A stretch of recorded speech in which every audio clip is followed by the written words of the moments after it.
আসসালামু আলাইকুম, সবাইকে স্বাগত জানাই আজকের ভিডিওতে। দেখতে পাচ্ছেন এটি ডিভানের কভার, কি চমৎকার একটি রং এসেছে। আজকে দেখাবো এই কভারটা কিভাবে করলাম। তো এই যে দেখতে পাচ্ছেন একটা বিছানার চাদর আমি নিয়েছি, বাজারে যে কিনতে পাওয়া যায় সেই চাদর, সুতি 100% সুতি হতে হবে।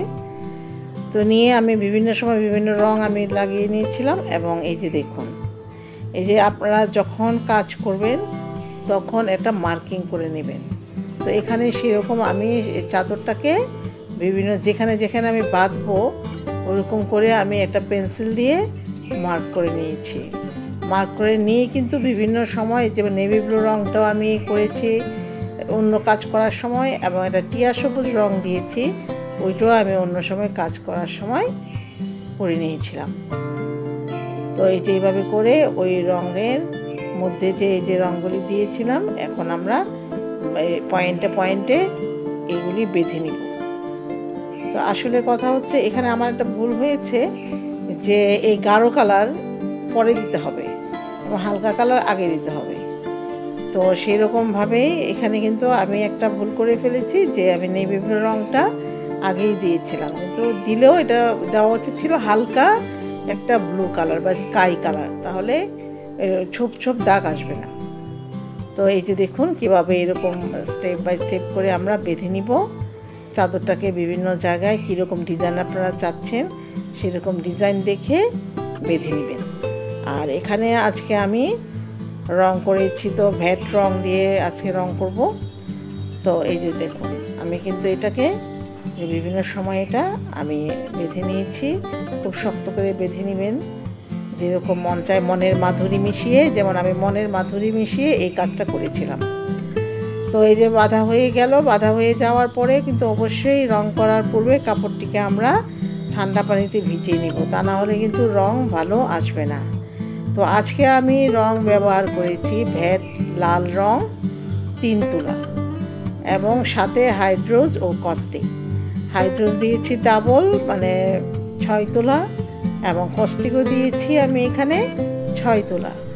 আর একটি উঁচু লম্বা বালতিতে করব, যেহেতু অনেক বড় একটা চাদর, এটা কুইন সাইজের চাদর মোটামুটি, যেহেতু ডিভানের কাভারে ব্যবহার করা হবে। তো সেটাকে আমি এই যে লাল রঙে, তো আসলে রং করার পদ্ধতিটা তো আপনারা জানেনই, তো যে কারণে আর ওটা দেখালাম না। তো ওরকম ফুটন্ত গরম পানিতে আপনার বা 80 ডিগ্রি সেন্টিগ্রেড থাকবে ওরকম একটি পানিতে রংটা গুলিয়ে নেবেন।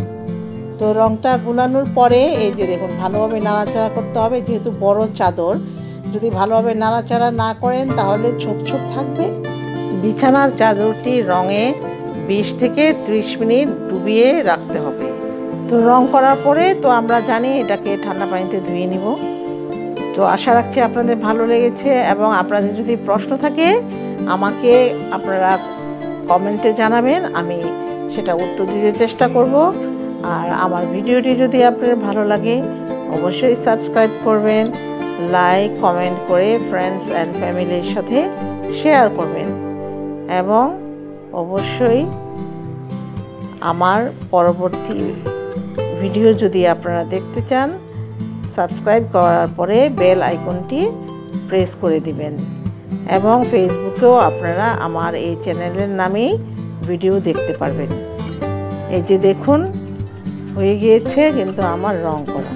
তো রং করার পর আমি সাথে সাথে কিন্তু ধুইনি, এভাবে রেখেই দিয়েছি, আসলে আমার দরকার ছিল না। আপনারা এভাবে রেখে দিবেন, পরে ওয়াশ করবেন, কোনো সমস্যা হবে না। তো এই যে দেখুন কি চমৎকার কিন্তু রং এসেছে লাল রংটা। অনেকেই বলে ভ্যাট কালারের লাল রং আসে না, কিন্তু আসলে রঙের কোম্পানি, যে কোম্পানি বা কোথায় থেকে আপনি রং কিনছেন ওটার উপর নির্ভর করে। এই যে খুচরা দোকানে যে রং ওনারা বিক্রি করে ওখানে বিভিন্ন সময় মিক্স টিক্স করে রং ভালো আসে, কিন্তু এই যে এখানে কিন্তু আমার রং ভালো আসছে। আমি একটু ভালো অনলাইন শপ থেকে এই রঙগুলি নিয়েছিলাম, তারপরে নেওয়ার পরে আমার রঙগুলি খুবই ভালো। তো আরেকটি ইনফরমেশন দিয়ে দিলাম আপনাদের। আর আরেকটি আমি ভিডিও তৈরি করব যে রং কতদিন ভালো থাকে, কেমিক্যাল কিভাবে রাখবেন, কোন রং কিভাবে সংরক্ষণ করবেন সেই বিষয়ে।